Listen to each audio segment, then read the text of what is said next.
नमस्कार दोस्तों, KDGS classes में आप सभी लोगों का स्वागत है। जैसा कि हम लोग एक वायुमंडल के लिए नया सीरीज शुरू किए हैं जो कि यूपी टेट और सी टेट के लिए काफ़ी लाभदायक है। ये टॉपिक, इससे एक दो क्वेश्चन हमेशा हर एग्ज़ाम में आते ही आते हैं, जिसको सॉल्व करने में भी बहुत सरलता से सॉल्व हो जाते हैं। लेकिन यदि आपके कॉन्सेप्ट क्लियर नहीं रहेंगे तो वो क्वेश्चन सॉल्व होने में दिक्कत करता है। तो आइए हम लोग देखते हैं कि हम लोग इस वीडियो में नाइट्रोजन डाइऑक्साइड के बारे में, उसके स्रोत और उसका प्रभाव देखेंगे।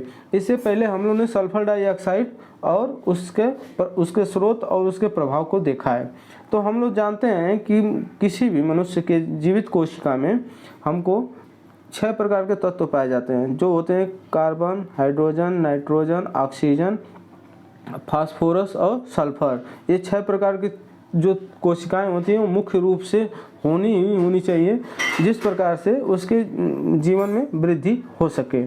इसके अलावा जब हम देखते हैं कि नाइट्रोजन डाइऑक्साइड की बात आती है तो ये होता है नाइट्रोजन के ऑक्साइड होते हैं। नाइट्रोजन के ऑक्साइड का मतलब कि इसमें ऑक्सीजन के 2 मात्रा होती है और नाइट्रोजन के 1 मात्रा होती है। तो जब नाइट्रोजन ये मिल कर बनता है, नाइट्रोजन से ऑक्सीजन की अभिक्रिया करता है तो ये नाइट्रोजन डाइऑक्साइड बनता है।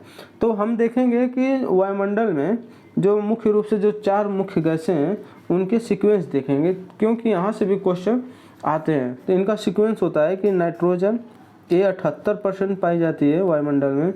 इसके बाद ऑक्सीजन पाई जाती है 20.95% पाई जाती है। इसके बाद आर्गन पाई जाती है, ये 0.93% पाई जाती है। और कार्बन डाइऑक्साइड जो होती है ये पाई जाती है 0.03% पाई जाती है। तो इससे हम लोग का ये सीक्वेंस तैयार हो जाता है, जिससे हम कभी कभी क्या होता है कि ये 4 सीक्वेंस दे देता है, पूछ देता है कि निम्न में से किसका गलत है, सीक्वेंस गलत है या परसेंटेज किसका कम है। तो आर्गन को हटा देता है। हम लोग कार्बन डाइऑक्साइड को ज़्यादा मानते हैं कि कार्बन डाइऑक्साइड ज़्यादा है। तो हम लोग देख रहे हैं कि इसमें हम लोग मुख्य रूप से नाइट्रोजन के बारे में बात करेंगे। तो नाइट्रोजन का जो स्रोत है मुख्य रूप से वो सल्फर डाइऑक्साइड का ही स्रोत है, क्योंकि नाइट्रोजन भी जीवाश्म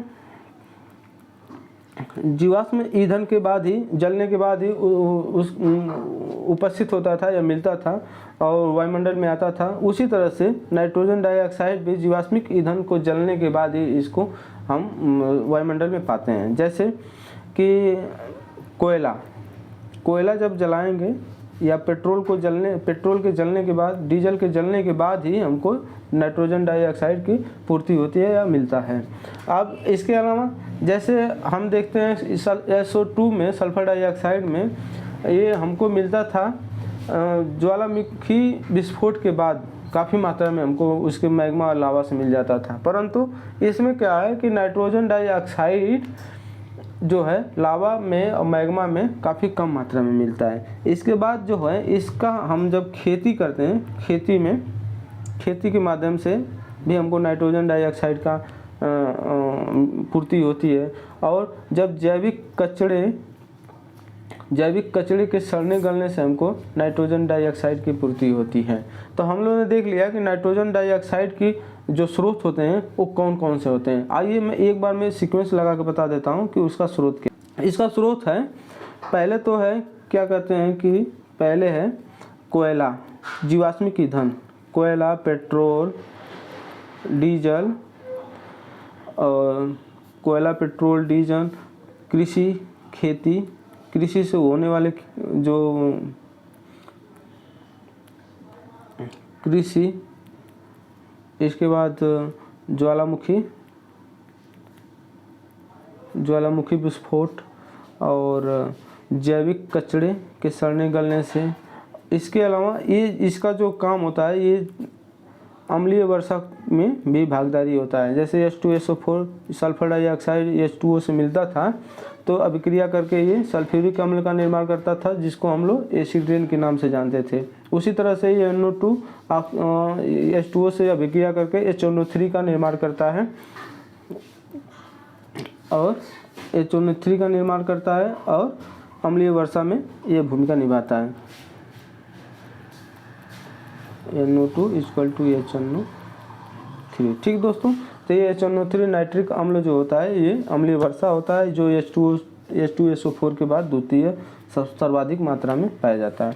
और ये क्या होता है कि ये जल वाष्प का मतलब H2O के साथ अभिक्रिया करता है। अब इसका हम लोग NO2 का प्रभाव देखते हैं। NO2 का प्रभाव क्या है?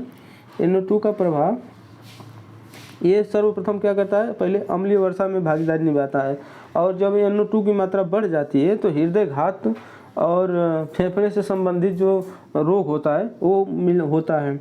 इसके अलावा सल्फर डाई की अधिकता से कृषि में होने वाले कृषि या पौधों की समृद्धि दर में जो वृद्धि होती है वो रुक जाती है। तो दोस्तों इस वीडियो में हम लोगों ने देखा नाइट्रोजन डाइऑक्साइड के